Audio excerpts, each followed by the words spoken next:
예, 오늘은 잠언 22장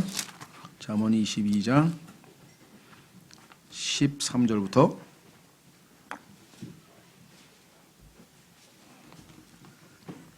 잠언 22장 13절. 게으른 자는 말하기를 사자가 밖에 있은즉 내가 거리에서 죽임을 당하리라 하느니라. 비슷한 말씀이 26장 13절에도 나와 있는데 한번 보겠습니다. 사자 얘기가 또 나오니까 26장 13절에 가니까 잠언 26장 13절에 게으른 자는 말하기를 길에 사자가 있다 거리에 사자가 있다 하느니라. 무슨 말씀인지 이해가 되시죠? 사실 말하면 어떻게든 하여간 핑계를 대는 거죠. 길에 사자가 있을 리가 없겠죠. 그런데도 핑계를 대서 하여간 안 나가려고 그냥 집에 머물러 있으려고 일을 안 하려고 하는 그러한 게으른 자의 속성을 이렇게 비유적으로 설명을 했네요. 야, 오늘 날씨가 너무 추워서 어디 교회 가겠니? 그냥 쉬자. 추워서. 그러더니 좀 있다. 야, 오늘 너무 더워서 말이야. 이거 교회 가겠어? 야, 이거 비가 오는데 어떻게 교회 갈까? 아, 이거 쉬자. 야, 오늘 날씨가 너무 좋잖아. 교회 가기에는. 결국은 뭐예요? 그냥 안 가겠다는 얘기죠. 그냥 집에 눌러 앉아 있든지 쉬겠다는 얘기인데, 그러니까 무슨 핑계를 대서든지 하여간 뭔가를 안 하고자 하는 게으른 자의 속성이 여기 너무 아주 적나라하게 나와 있다. 사자가 밖에 있대. 사자. 물려 죽으면 안 되니까. 물론 사자는 성경에서 마귀를 예표하기도 하죠. 우는 사자가 삼킬 자를 찾고 있다. 그럼 마귀가 바깥에 있으면 우리는 그냥 꼼짝 못하고 그냥 집에 있든지 예배당에 있든지 숨어 지내야 되나요? 그건 아니죠. 성경에 보니까 resist the devil. 마귀를 대적하라. 그래야 도망을 가죠. 우리가 도망칠 입장이 아니죠, 지금. 그렇죠. 모세는 그 마술사들이, 이집트의 마술사들이 던진 얀네와 얀브레인가요? 그 두 사람이 탁 던졌는데 그 막대기가 뱀으로 변해서 그냥 깜짝 놀라가지고 도망을 치니까 하나님께서 붙잡으라고 돌아섰죠. 그렇죠. 하나님 말씀의 명령에서 도망가다가 반대로 돌아서서 저항을 하니까 오히려 마귀가 도망을 쳤죠. 그걸 어떻게 할 수 있습니까? 꼬리를 붙잡았잖아요. 덤볐으면 머리를 잡아야 했는데 덤비지 못하고 도망을 갔다는 거예요. 하나님의 성령의 칼, 하나님의 말씀을 붙들고 있는 우리는 마귀를 대적을 해야 되는데, 마귀가 밖에 있으니까 우리 그냥 집에서 쉬자든가, 이거는 잘못된 것이겠죠.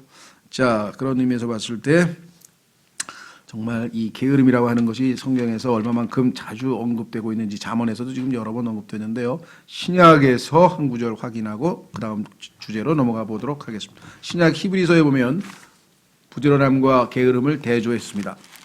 신약 히브리서 6장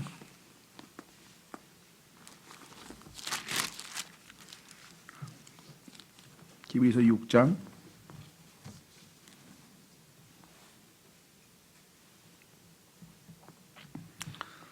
11절 12절인데요. 11절 12절.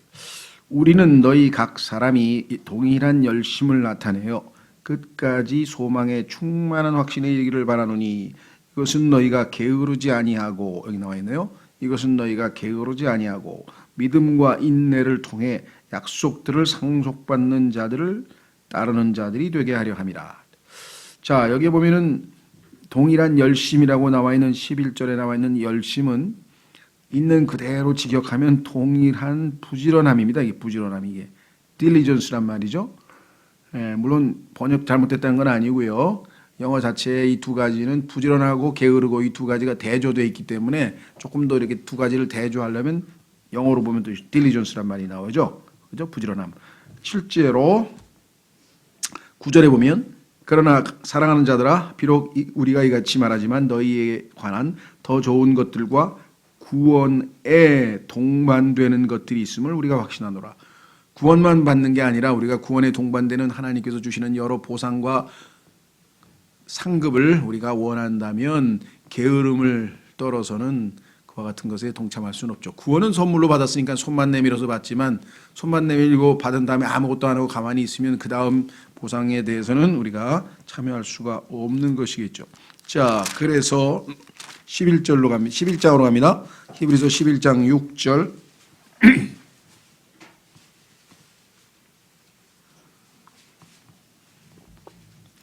그러나 믿음이 없이는 하나님을 기쁘게 하지 못하나니 그분께 가는 자는 반드시, 여기도 must네요. 반드시 그분께서 계시는 것과 또 그분께서 부지런히 자신을 찾는 자들에게 보상해 주시는 분이심을 믿어야 하느니라. 여기서 부지런히란 말 들어가 있죠. 부지런히. 아까 그 단어를 열심으로 번역했는데요. 이번에는 그대로 직역을 했어요. 부지런히 자신을 찾는 자들에게 보상해 주시는 분임을 믿어야 한다.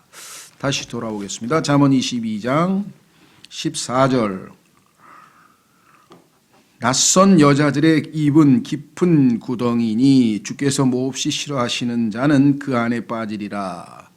성경에 따르면 일단 낯선 여자들은요, 정상적인 가정을 파괴하는, 그러한 미혹하는, 유혹하는 그러한 여자들이 1차적인 의미가 되겠고, 그러나 성경에서 더 깊은 의미는 모든 거짓 종교 우상 숭배, 다시 말해서 진리이신 예수 그리스도로부터 또 하나님의 진리로부터 우리를 벗어나게 만드는 모든 거짓 종교 체계는 전부 다 성경에서 낯선 여인이다. 그렇죠? 그래서 이 여인의 가장 대표격, 그것은 바빌론 시대의 창세기 11장에 나오는 그 바빌론 제국을 만들었던 림롯의 아내였던 세미라미스라고 하는 여인이었고요. 그로부터 시작해서 전 세계의 모든 바벨론 종교 체계가 번져나가서 마지막 계시록에 가면 큰 음녀 바벨론이라고 하는 종교 체계가 만들어지게 됩니다. 그래서 완전히 하나님을 대적하는 그러한 세력으로 세력을 키웠죠. 그런데 여기 보시면 입은 깊은 구덩이니, 거기 빠지면 지옥으로 그냥 바로 직행하는 거죠. 그래서 주께서 몹시 싫어하시는 자는 그 안에 빠지리라, 이렇게 되겠습니다. 그래서 우리는 그 어떠한 잘못된 거짓 종교로부터 벗어날 수 있으려면 여기 나와 있는 것처럼 낯선 여인을 따라가면 안 되겠죠. 자, 전도서 7장 26절에 이 구절에 대한 성경적 해석이 나와 있습니다. 전도서 7장 26절. 전도서 7장 26절로 가보시면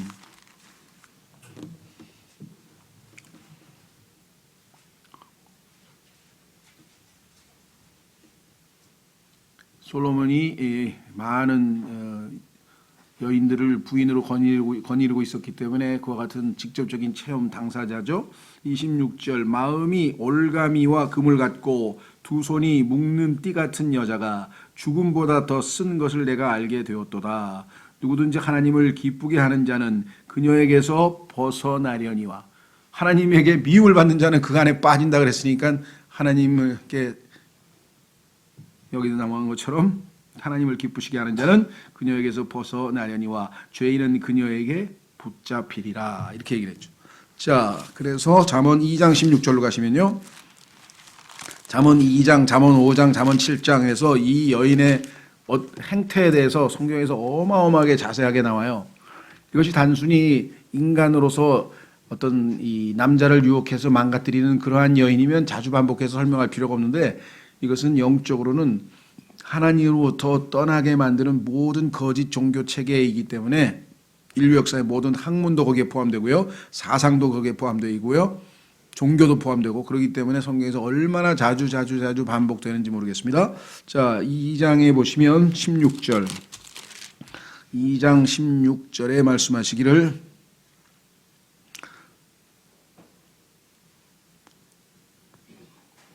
에, 10절에 보면 지혜가 내 마음에 들어가며 지식이 내 혼의 기쁨이 될 때에는, 그래서 16절, 그것이, 그 두 가지가, 지식과 지혜가 너를 낯선 여자에게서, 곧 자기의 말들로 아첨하는 낯선 자에게서 건져내리니 그녀는 자기의 젊은 시절의 안내자를 버리고 자기 하나님의 언약을 잊어버리는 자니라. 그녀의 집은 사망으로 그녀의 행로들은 죽은 자들에게로 기운하니 그녀에게로 가는 자는 다시 돌아오지 아니하며 또 그들은 생명의 행로들로 붙들지 아니하느니라. 빗나가면은 돌이킬 수가 없다. 6장 23절. 잠언 6장 23절.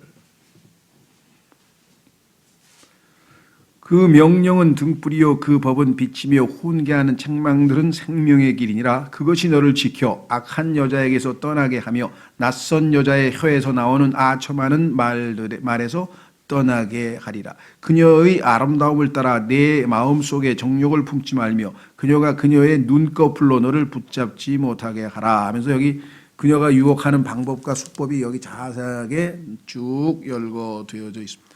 자, 다시 돌아옵니다. 잠언으로 돌아오셔서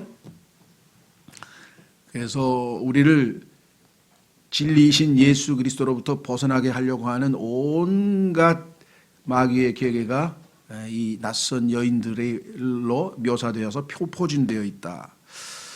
그 다음에 15절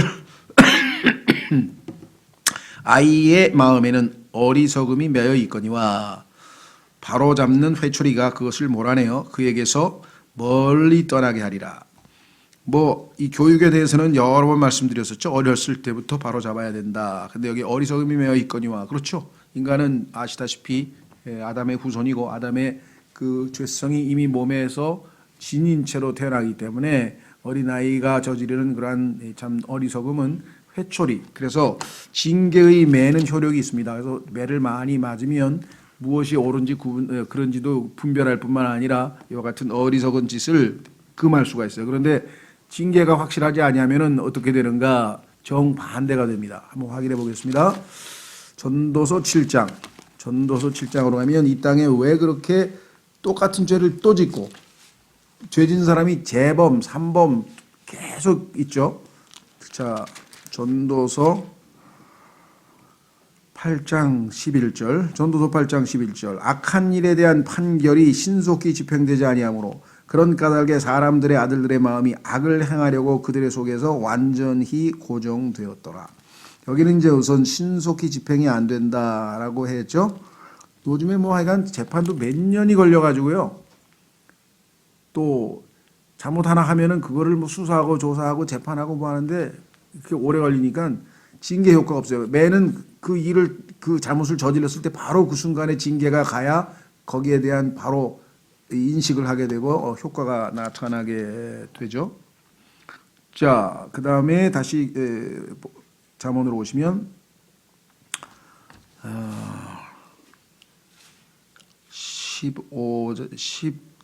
15절에 어린아이의 교육과 관련지어서는 지난번에도 여러 번 살펴봤기 때문에 관련 구절들이 잠언에도 19장, 20장, 22장 13절 많죠.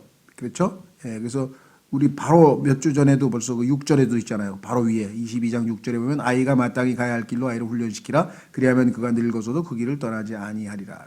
이런 표현들이 잠언에 굉장히 많이 나옵니다. 그래서 잠언은 기독교 교육 또 기독교 심리학에 있어서는 가장 보고 핵심적인 책이죠. 자, 그 다음에 우리는 16절로 갑니다. 16절 자기 재물을 늘리려고 가난한 자를 학대하는 자와 또 부자에게 주는 자는 반드시 궁핍하게 되리라.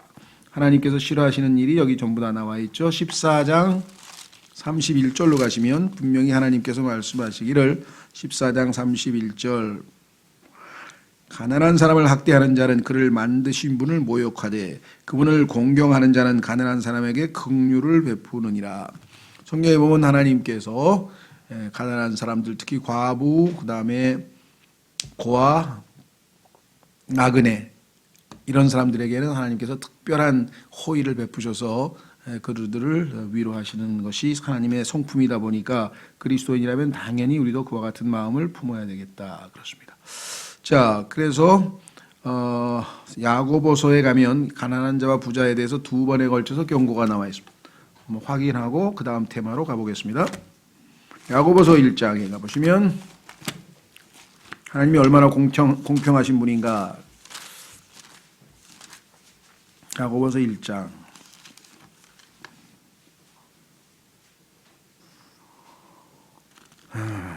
2장이네요. 죄송합니다. 2장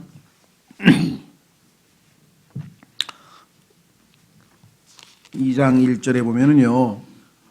요즘에도 이런 교회가 있겠죠. 내 형제들아 영광의 주 곧 우리 주 예수 그리스도의 믿음을 가지고서 사람들의 외모를 중시하지 말라. 예배당에 오는 사람들의 소위 말하면 스펙을 또는 외모를 봐서 그 사람을 대접하는 그 방식이 달라진다고 한다면 이거는 하나님 보시기에 악한 일이다. 써있죠? 보세요. 2절. 만일 너희 집회에 금반지를 끼고 아름다운 옷을 입은 사람이 오고 또 허름한 옷을 입은 가난한 사람이 들어올 때 너희가 화려한 옷을 입은 자에게 관심을 기울이며 그에게 이르되 여기 좋은 자리에 앉으소서 하고 또 그 가난한 자에게 이르되 거기 서 있든지 여기 내 발받침 밑에 앉으라 하면 너희가 너희끼리 차별하며 악한 생각으로 판단하는 자가 되지 아니하겠느냐. 내 사랑하는 자들아 귀를 기울이라. 하나님께서 이 세상에 가난한 자들을 택하사 믿음에 부요하게 하시고. 가난한 사람들은 하나님이 보이지 않는 영적인 복으로 복을 주셨는데 의지할 게 없으니까 하나님을 의지하도록 믿음을 더 풍성하게 주셨다. 또 자신을 사랑하는 자들에게 약속하신 왕국의 상속자들로 삼지 아니하셨느냐. 이렇게 하나님께서는 가난한 자를 존귀하게 대하는데 6절. 그러나 너희는 가난한 자들을 업신 여겼도다. 부자들은 너희를 학대하고 재판석 앞으로 너희를 끌고 가지 아니하느냐? 이게 사회에서는 이런 것을 갑질이라 그래요. 갑질. 예, 성경에 다 있어요. 없는 거 없어요. 부자들은 너희를 학대하고 재판석 앞으로 너희를 끌고 가려 하지 아니하느냐? 그들은 너희를 부를 때 쓰는 그 존귀한 이름을 모독하지 아니하느냐? 너희는 성경 기록에 따라 너는 네 이웃을 내 자신과 같이 사랑하라 하는 왕가의 법을 성취하면 잘하거니와 너희가 사람들의 외모를 중시하면 죄를 범하고 율법에 의해 범법자로 확정되리라. 그래서 하나님이 제일 싫어하는 것은 외적인 조건. 금수저냐 흙수저냐, 강남사냐 강북사냐, 그렇죠? 대학을 졸업했느냐 뭐 안 졸업했느냐, 아니면 뭐 가문이 어쩌냐 저쩌냐 뭐 이런 걸 따지고. 우리나라 그 세계에서 제일 심하다 그래요. 한국에 오면요, 잘생겼던 못생겼던 하여간 뭐 돈이 있던 없던 그냥 한국 사람은 그냥 일단 백인을 보면 잘 대해준대요. 무조건 잘 대해주고 흑인을 보면 무조건 무시를 한대요. 그게 이제 한국 사람들이 외모를 얼마나 그 잘 취하느냐의 대표적인 거죠. 그렇죠? 네. 하나님께서 인간은 다 똑같아요. 외모를 취하게 돼 있어요. 그래서 성경에 써놨잖아요. 하나님께서 외모를 안 취하시기 때문에 특히 예배당에서도 그런 걸 따지잖아요. 소개할 때도 이분은 뭐 막 이런 분이 오셨습니다. 저분은 누구신가? 왜 오셨어요? 네. 이러면 그게 악하다고 성경에 썼는데 교회에서 왜 그런 짓들을 하는지는 모르겠어요. 자, 어쨌거나 5장으로 가시면 또 써 있네요. 자, 그렇다고 5장에서 나와 있는 것이 부자에 대해서 하나님께서는 아무런 이유 없이 무조건 부자에 대해서 이렇게 거칠게 말씀하시느냐? 그건 아닙니다. 요거는 이제 문맥적으로 대환란 때에는 부자가 다 불의한 방법으로 돈을 버는 사람이 대부분이에요. 그래서 하나님 말씀대로 살려고 하면은 특히 대환란 때에는 부자로 살 수가 없죠. 왜냐하면 적그리스도에 의해서 매매도 할 수도 없고 아무것도 할 수 없기 때문에. 자, 그래서 성경에 따르면 그냥 열심히 일해서 하나님이 주신 복을 받아서 또 그것을 하나님의 영광을 위해서 쓰기 위해서 부자가 되는 것 자체를 다 잘못됐다고 얘기하는 건 없습니다. 삼성의 누굽니까? 이병철 회장이 죽기 전에 24가지 질문인가요? 우리 그때 신학원에서 특강 한번 했었죠. 6월 6일 날 특강에서 질문 24개에 대해서 답변을 하는 시간을 가졌었는데 거기에 보면 그런 질문이 있어요. 왜 성경은 부자에 대해서 나쁘게 말하는가? 자기가 부자니까 그런, 성경은 부자에 대해서 나쁘게 얘기하는 게 아니에요.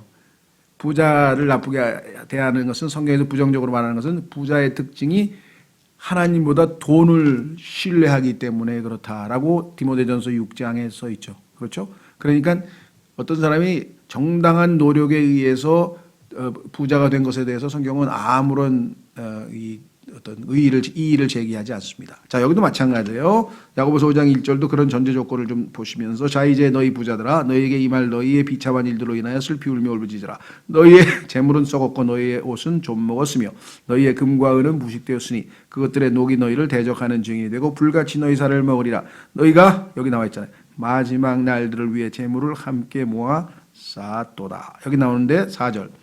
요게 이제 우리나라 기업들 중에서 좀 일부겠지만요. 자 보세요. 보라 너희 밭에서 곡식을 거둔 품꾼들의 품삯 곧 너희가 사기쳐서 숨겨둔 품삯이 소리를 지르며 곡식을 거둔 자들의 울부짖음이 만군의 주의 귀에 들어갔느니라.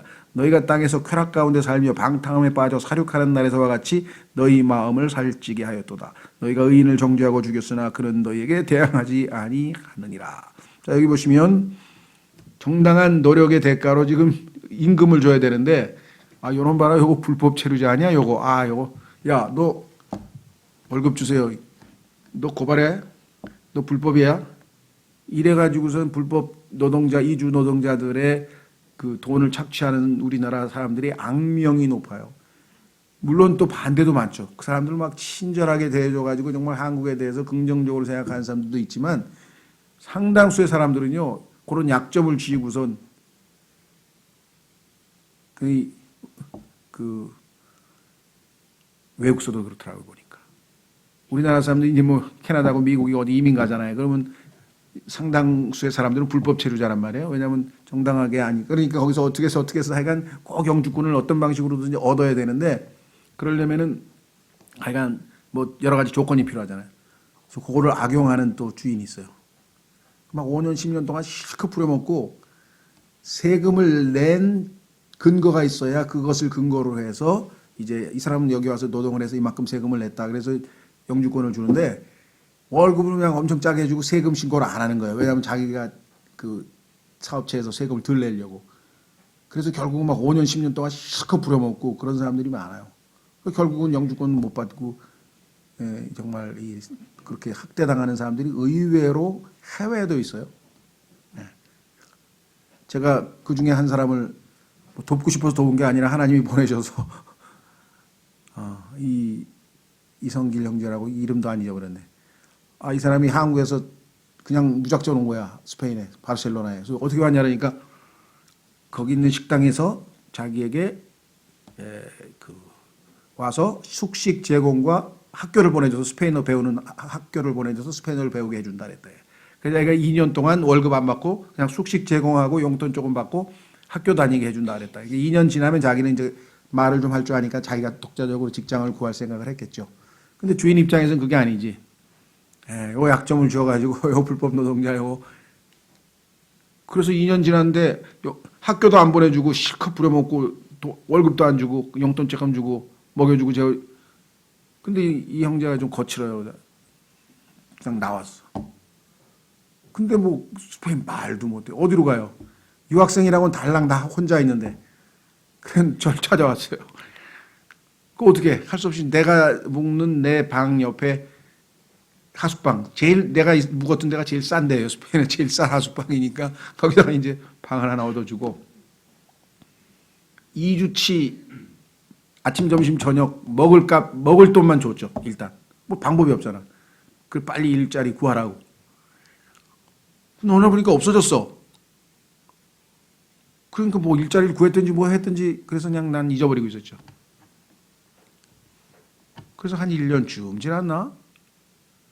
그리고 이제 저는 이제 스페인 유학 마치고 이제 짐 다 싸고 이제 돌아오려고 했더니 어떻게 소문을 들었는지 갑자기 연락이 왔어요. 언제 떠나시냐고 그래서 뭐 언제 떠나냐니까 이거 한번 찾아뵙는다고. 그랬더니 지금 우리도 지금 한 뭐랄까 안양이나 수원쯤 되는 멀지 않은 곳 그 외곽 도시에서 한국 식당에서 일을 하다가 보조로 들어갔다가 요리 솜씨가 좋아서 실력을 발휘해가지고 주방장이 됐더라고. 그래서 이제 거기서 이제 자기가 했는데 워낙 바빠서 뭐 인사도 못 드리고 막 계속 일만 해야 되니까 떠나신다는 얘기를 듣고 왔다는 거야. 그래서 반갑다고. 그 이제 그때 이제 기간에 제가 이제 복음도 전하고 이제 그래서 신앙 예수님도 믿고 뭐 그렇게 이제 된 좋은 상태여서 이제 인사하러 왔다 그랬는데 제가 빌려준 돈을 딱 봉투에 담아가지고 왔더라고요. 그래서 받고 그 다음에 그 액수만큼 똑같은 액수를 저한테 그 소위 배낭여행 하시는데 쓰시라고 헌금한다고 그게 가져왔어요. 하여간 제가 뭐 무슨 얘기가 나왔나? 하여간 여기 보니까 여기 우리나라 사람들 중에서 특히 그 중소기업에서 그 이주 노동자들 정말 그건 정말 하나님 앞에 그냥 매를 쌓는 거예요. 그 하나님한테 매 맞아요. 그건 정말 그거 잘 될 리가 없어요. 그렇죠? 예, 그래서 정말 우리나라가 그런 면에서 한류고 뭐고 이거 다 까먹어요. 다 까먹어요. 그런 사람들과 얼마나 원한이 맺히겠어요. 그렇죠? 자, 다시 돌아옵니다. 잠언 이제 22장 17절부터 21절까지는요 한 테마입니다. 17절서부터 21절까지 한번 쭉 읽어보겠습니다. 하나님의 말씀에 귀를 기울이라는 내용인데요. 내 귀를 기울여 지혜로운 자의 말씀들을 들으며 내 마음을 내 지식에 쏟을지어다. 내가 만일 그것들을 지식과 지혜겠죠. 말씀들을 내 속에 간직하면 그것은 즐거운 일이니 말씀을 간직하면 기쁘고 즐거운 일이라 했습니다. 그것들이 어울려서 내 입술에 꼭 맞게 되리라. 그래서 하나님의 말씀이 우리 입에서 언제든지 나올 수 있도록 그렇게 탁 자리를 잡아요. 내가 너로 하여금 주를 신뢰하게 하려 하여 이것을 즉 지식과 말씀을 지혜를 이날 바로 내게 알려주었느니라. 내가 계략과 지식에서 심히 뛰어난 것들을 내게 기록하면 성경 기록이 우리에게 주어져 있죠. 너로 하여금 진리의 말씀들의 확실함을 알게 하며 확실한 거다 이거죠. 또 너에게 사람을 보내는 자들에게 진리의 말씀들로 답변하게 하려 함이 아니겠느냐. 자, 1절에 보면은 지혜로운 자의 말씀들, 지혜로운 자가 뭐 여러 있겠지만 제일 우리에게 있어서는 지혜로우신 분은 당연히 예수 그리스도시죠. 그렇죠? 그 성경에 보니까 자, 찾아보겠습니다. 골로새서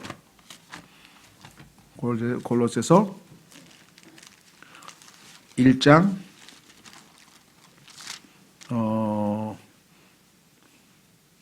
2장 3절, 골로새서 2장 3절. 골로새서 2장 3절 그분 안에는 지혜와 지식의 모든 보화가 감추어져 있느니라. 그러면 그 지혜와 지식의 모든 보화가 감추어진 예수 그리스도께서 여러분과 제 안에 들어와 계시면 당연히 예수님은 우리의 지혜가 되시겠죠? 고린도전서 1장에 써 있네요. 한번 확인하겠습니다. 어떤 분이 그러더라고요. 진리침략회가 너무 마음에 들어요. 그러니까 꼭 확인하겠습니다. 확인까지 해주시니까 얼마나 좋지. 그래서 그 확인 좀 안 하고 그냥 말로 해주시면 되는데 너무 성경 찾는데 힘들어요. 그런 분도 계신다 했더니 그럼 멍청한 사람도 있어요. 확인하면 얼마나 시원해요. 의심도 안 가고 그 성경에 써 있는 거구나. 그렇잖아요. 성경에도 없는데 뭐 이상하게 말해놓으면 그러니까 베레아 사람이야. 그 사람은 베레아 사람은 데살로니가 사람들보다 더 노블 고상해서 설교를 듣고도 그 성경에 어디에 써 있었지 하고 성경을 다 찾아서 확인했다잖아요. 그러니까 그렇게 되면 이제 목사가 뭘 엉터리 말을 못하는 거지. 왜? 그거 찾아봤는데 성경이 없던데요. 어떻게 할 거예요? 그렇죠. 그만큼 하나님 보시기에 고상한 건 항상 하나님 말씀으로 확인하는 거예요. 하나님 말씀에 그렇게 써 있느냐. 고린도전서 1장 30절. 그러나 너희는 하나님에게서 나서 그리스도 예수님 안에 있고 예수님은 하나님에게서 나사 우리에게 지혜가 되시고 의가 되시고 성별이 되시고 구속이 되셨으니. 그러니 자랑을 예수님을 자랑해야지 누굴 자랑해야 되겠어요? 31절. 이것은 기록된 바 자랑하는 자는 주를 자랑할지니라 함과 같게 하려 함이니라. 그러니까 그 잠언 8장에서는요.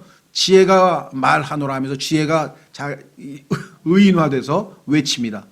그 지혜가 예수님께서 바로 자기라고 복음서에서 얘기하셨어요. 그러니까 정말 예수님 그분이 이 땅에서 가장 지혜로우신 분인데 그분의 말씀들을 귀를 기울이라.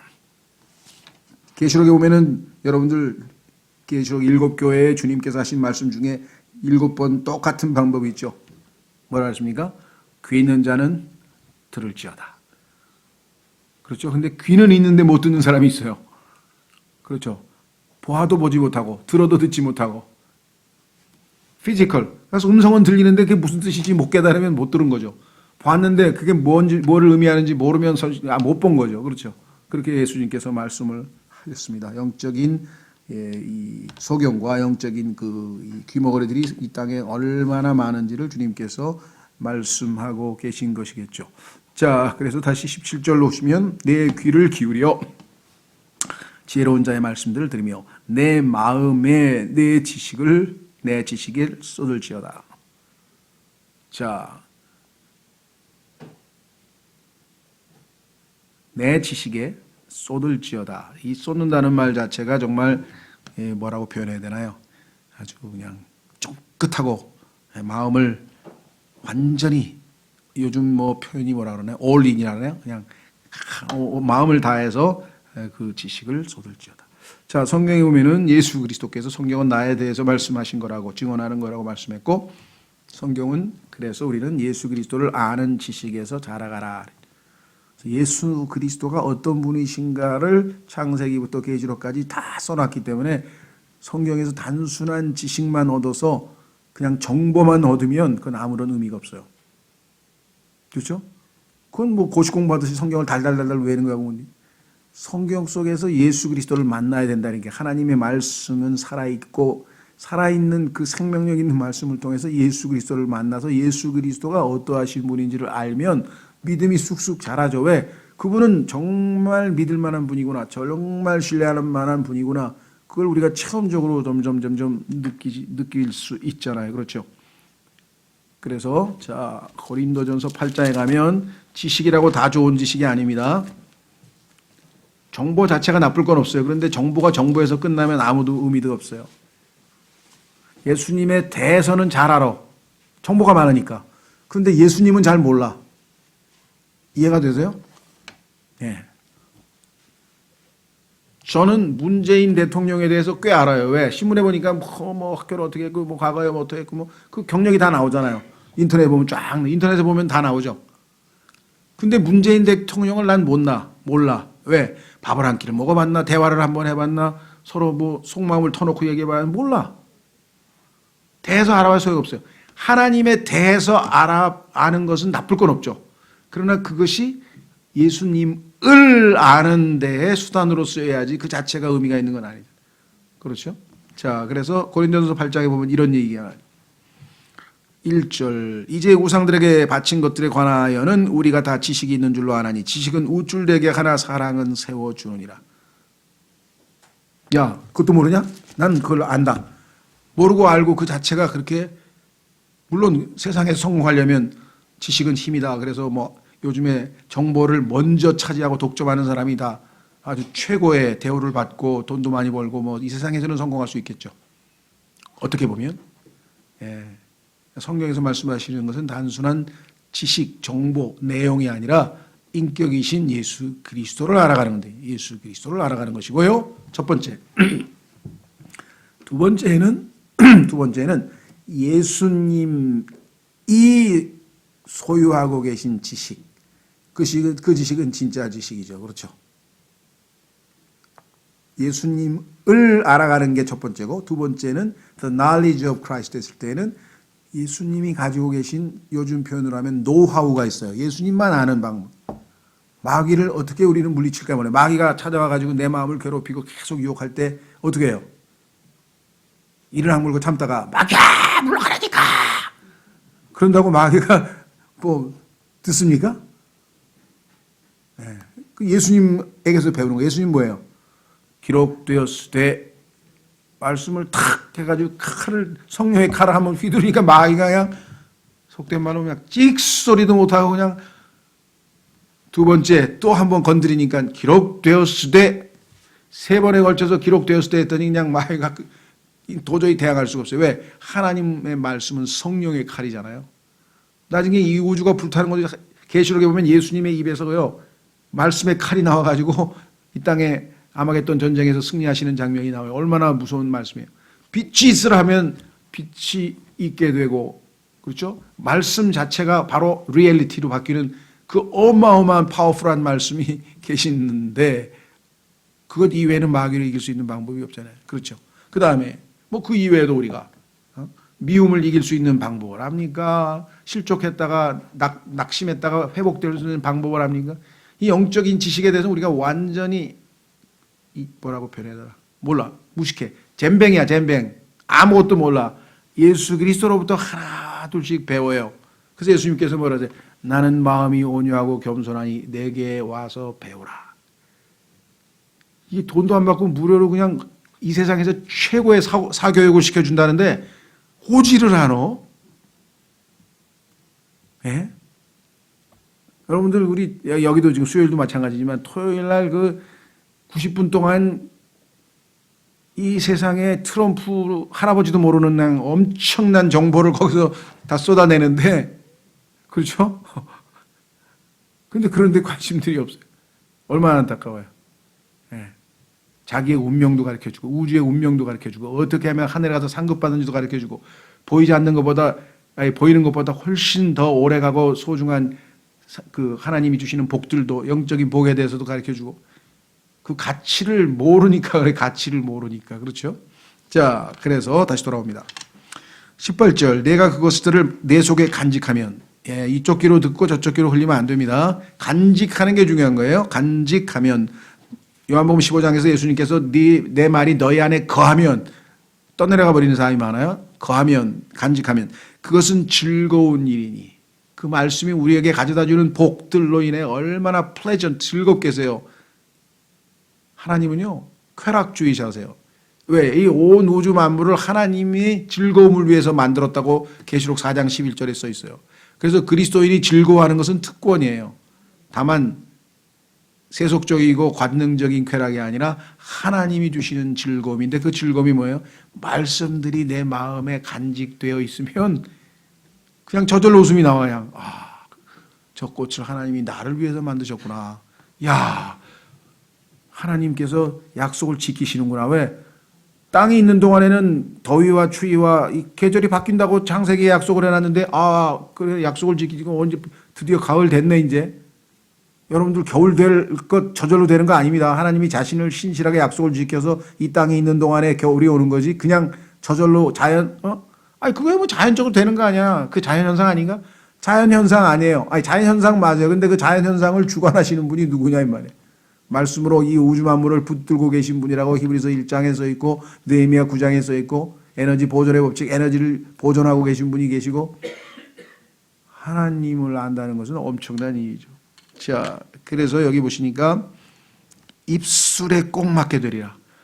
너무나 익숙해져서 나중에 내 입술에 하나님의 말씀이 있어 은혜로운 말씀이 있어. 그래서 너희의 말에 은혜가 있게 하라. 골로새서 4장에 그랬죠. 세상 사람들을 대할 때 야, 쟤는 뭔가 좀 다른 것 같은데 뭔가 다르다는 걸 느껴요. 조금 뭔가 좀 달라.